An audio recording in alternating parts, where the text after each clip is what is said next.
अगर आप लोगों को ध्यान से ऑब्जर्व करें तो एक चीज साफ दिखाई देती है। ज्यादातर लोग कंफ्यूज नहीं होते, वो कॉन्ट्रडिक्टरी लाइफ जी रहे होते हैं। उन्हें अंदर से पता होता है कि उन्हें क्या सही लगता है, लेकिन वो करते कुछ और हैं। वो फील कुछ और करते हैं, लेकिन जी कुछ और रहे होते हैं। और यही इंटरनल कॉन्ट्रडिक्शन धीरे धीरे इंसान को अंदर से थका देता है। ये थकान फिजिकल नहीं होती, ये वो थकान होती है जिसमें बॉडी तो चल रही होती है, लेकिन मन पीछे छूट चुका होता है। आप बाहर से नॉर्मल दिखते हैं, लेकिन अंदर एक कांस्टेंट फ्रिक्शन चल रहा होता है। और जब यह फ्रिक्शन रोज रोज चलता है तो इंसान इमोशनली हैवी, मेंटली टायर्ड और लाइफ से थोड़ा डिस्कनेक्टेड महसूस करने लगता है। आज हम बात करने वाले हैं इंटरनल अलाइनमेंट पर, एक ऐसा कॉन्सेप्ट जो लाइफ को ग्लैमरस नहीं बनाता, लेकिन स्टेबल बनाता है, क्लियर बनाता है और मेंटली लाइट बनाता है।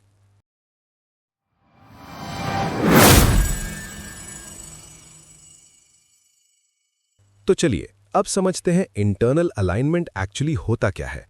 इंटरनल अलाइनमेंट कोई मोटिवेशनल टर्म नहीं है, ये कोई पॉजिटिव थिंकिंग वाला शॉर्टकट नहीं है। ये एक इंटरनल स्टेट है। जब आपका सोचने का तरीका, महसूस करने की दिशा और एक्शंस का पैटर्न एक ही डायरेक्शन में चल रहा होता है, उसे इंटरनल अलाइनमेंट कहते हैं।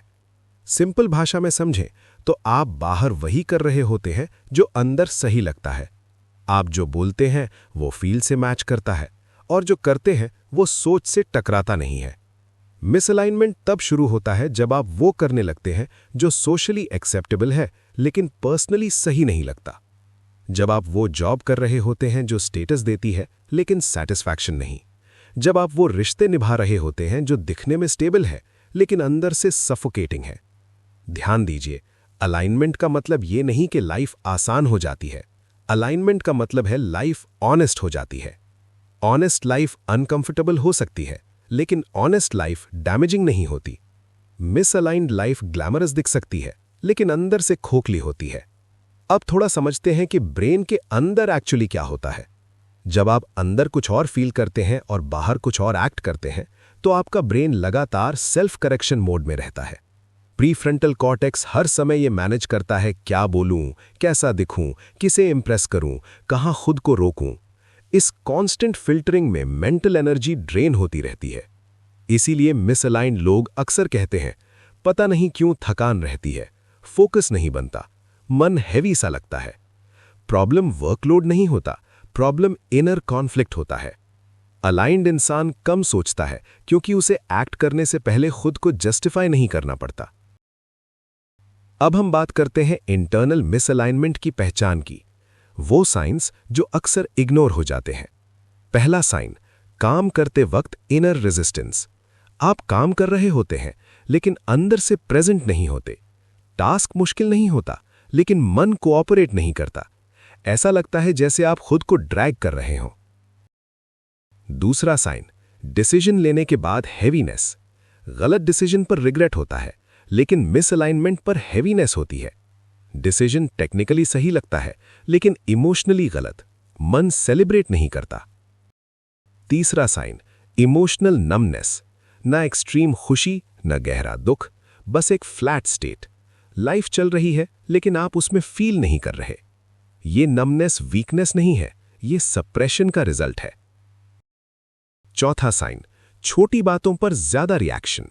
छोटी चीजें इरिटेट करने लगती हैं। असल प्रॉब्लम सिचुएशंस नहीं होती, प्रेशर अंदर जमा हो चुका होता है।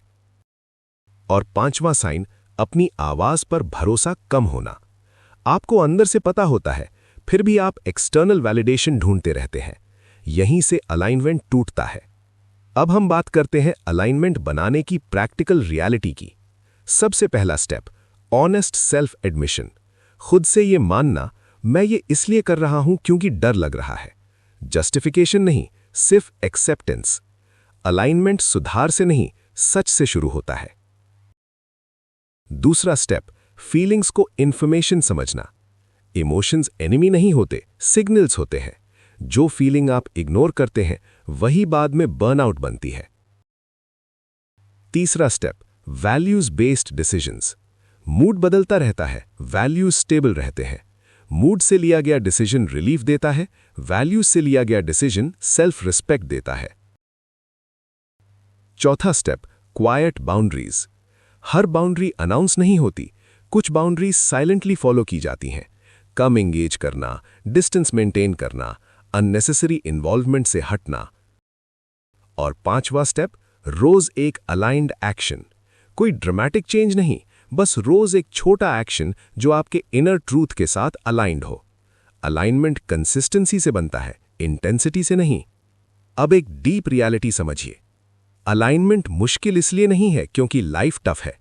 अलाइनमेंट मुश्किल इसलिए है क्योंकि पीपल प्लीजिंग ईजी है। अलाइंड होने का मतलब है कि कुछ लोग अनकंफर्टेबल होंगे, कुछ रिश्ते बदलेंगे और कुछ मास्क्स गिरेंगे। लेकिन जो लाइफ आप दूसरों को प्लीज करने में बनाते हैं, वो लाइफ आपको अंदर से खाली कर देती है। अलाइनमेंट अकेलापन ला सकता है, लेकिन वो अकेलापन फेक कनेक्शन से बेहतर होता है। तो आज हमने क्या समझा? इंटरनल अलाइनमेंट मतलब अपनी सोच, फीलिंग्स और एक्शंस को एक डायरेक्शन में लाना। मिसअलाइनमेंट कैसे एग्जॉस्शन, इरिटेशन और नमनेस बनता है, ये भी समझा। और अलाइनमेंट कैसे ऑनेस्टी, वैल्यूज, बाउंड्रीज और डेली स्मॉल एक्शन से बनता है, ये भी सीखा। अलाइनमेंट परफेक्ट होने का नाम नहीं है, अलाइनमेंट रियल होने का नाम है। अब आज का सिंपल टास्क सुन लीजिए। आज बस ऑब्जर्व कीजिए, दिन में कहां-कहां आप खुद से अलग बिहेव कर रहे हैं। फिक्स मत कीजिए, सिर्फ नोटिस कीजिए, क्योंकि अवेयरनेस ही अलाइनमेंट की पहली सीढ़ी होती है। अगर आपको इस टॉपिक के शॉर्ट, क्लियर नोट्स चाहिए तो हमारा इंस्टाग्राम पेज फॉलो कीजिए, और अगर आप फुल डिटेल्ड पीडीएफ चाहते हैं तो टेलीग्राम चैनल का लिंक डिस्क्रिप्शन में दिया गया है।